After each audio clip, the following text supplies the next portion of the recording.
Pirita majandusgümnaasiumi rahvas on lemmikloomapäeval alati ka külalisi kutsunud. Sedapuhku näitasid oma oskusi pesuehtsad teenistuskoerad. Näitame põhiliselt erinevaid kuulekuselemente ja trikke, kuna neid otsinguharjutusi ei ole võimalik sisesaalides näidata lihtsalt, mida me tegelikult teeme vetsas. Lastele meeldivad koerad väga, et eriti trikiosa ja paitamise osa. Pirita kooli õpilased olid teinud oma lemmikloomade eest ka koduvideoid.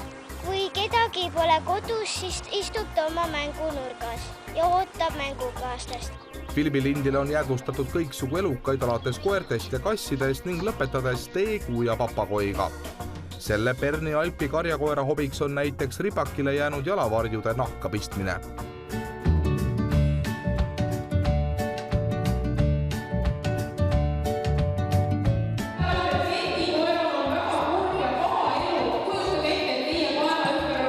Loone Ots Loomakaitse Liidust pani lastele südamele, et pisemaid ja nõrgemaid ikka hoitaks.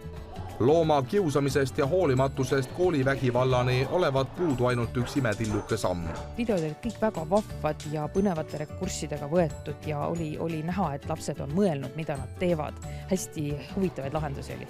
Pirita lapsed teavad lemmikloomade kohta üllatavalt palju. Paljudel on oma karvakeraga kodus olemas. Nii mõnigi on ka oma esimesed valusad eluõppetunnid juba kätte saanud. Mul oli üks väikene koer, kes suri ja ära, siis talle hammustati süüa. Hammustas tige naaber või? Mingi suurem koer, ma veel ei tea, kes see oli. Mis te sellest loost õppisite? Et ei lastaks, et nii väikest koer nagu jalutama üksi. Mis koer sinul on? Berhardin. Mille poolest sinu koer eriline on? No meil on aias üks kivi, et kui mina sinna peale ronin, siis tema läheb ka sinna peale ja ronib mulle järgi ja istub. Oskavad nad rääkida ka, papagoid on ilmust targad ju. Lihtsalt siutsuvad. Aga oled sa neid ka proovinud õpetada midagi?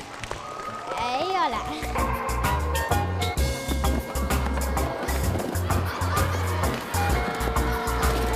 Lapsed on vahetud ja siirad ja kokkupuuted loomadega aitavad neist voolida paremaid inimesi. Selles on õpetajad veendunud. Lemmikloomapäeva oleme me nüüd küll natuke erinevas variandis korraldanud juba 8 aastat, nii et see on 9. aasta.